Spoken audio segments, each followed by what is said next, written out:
اللهم صل على محمد وآل محمد. شلونكم متابعيني؟ شلونكم؟ شخباركم؟ ان شاء الله تكونون تمام.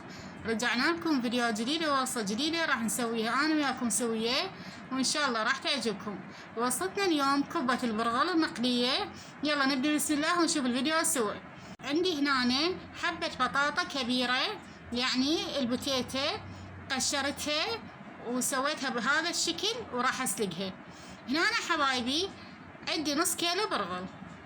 هنا حبايبي بعد ما تأكدت ان البوتيتة عندي استوت فراح اضيف البرغل مالتنا، وراح اضيف حبايبي هنا أنا راح اضيف الملح. وهسه راح ابدي اعجن البرغل ويا البوتيتة المسلوقة بمي السلق مال البوتيتة. حاولوا تكون انه مي السلق يكون زايد حتى نضيف البرغل فوقه، حتى تصير عندنا عجينة متماسكة. يعني تقريبا النص كيلو ياخذ 3 أكواب مي. زين، شنو عندنا هنا؟ اذا صارت العجينة عندك قوية تقدرين تضيفي لها مي، وتعجنيها لحد ما تصير عندك عجينة متماسكة بهذا الشكل. حبايبي هذه العجينة لازم تنعجن وهي حارة، يعني على حرارة الجدر، ما يصير تبرد، هي حارة. إذا عندكم ماكينة مال لحم عادي. هنا حبايبي صارت بهذا الشكل العجينة كلش خفيفة كلش زينة. هسه راح نبدي نشكلها حبايبي بهذه الطريقة نلف الكبة. هنا نطلع الزايد لازم لي برا حتى لا تصير ثخينة عندنا، تصير خفيفة الكبة مالتنا.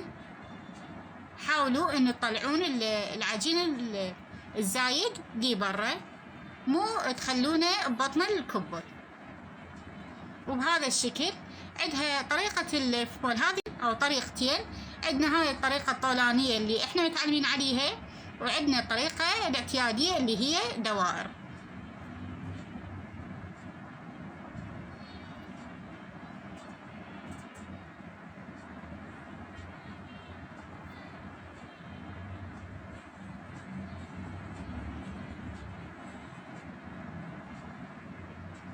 هاي الحشوة أنا منزلتها بصفحتي كباب، يعني نزلتها كلها نفس الطريقة. اللي مدفع تروح على الفيديوهات اللي سويت بيها الحشوات مال الكبة وخلي تشوف الطريقة. وهذا الشكل الثاني،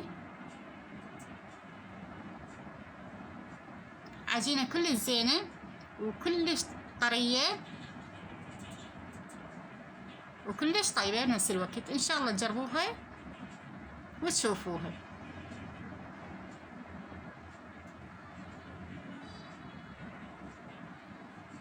هاي الطريقة نطلع الزايد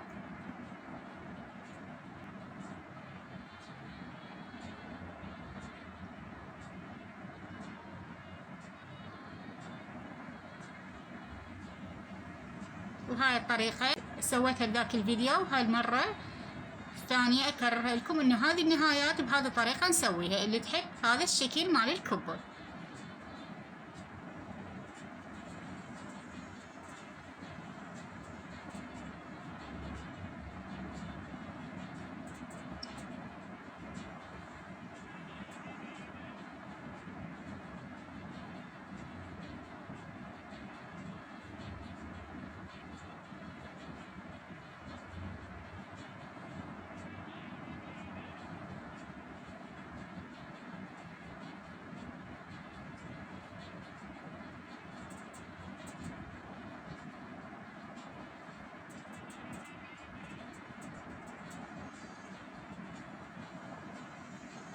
وهذا الشكل الثاني اللي هو الدائري.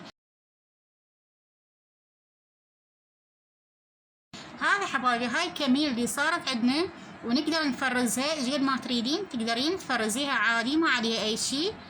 هنا انا هسه حبايبي راح ابدي اقلي زيت حامي وغزير حبايبي. وتضيفون الكبة لازم يكون الغزير الزيت. وهنا حبايبي هذا كان شكلها النهائي. كبة تجنن وكلش طيبة وتفيد بهذه الأيام للعشاء، حتى لا تحتارين ولا أي شيء. وطعمها كلش طيب. إن شاء الله تجربوها وإن شاء الله تعجبكم. ولا تنسوني بلايك واشتراك حتى تصعد قناتي قناة ابو محمد للطبخ العراقي. مع السلامة حبايبي.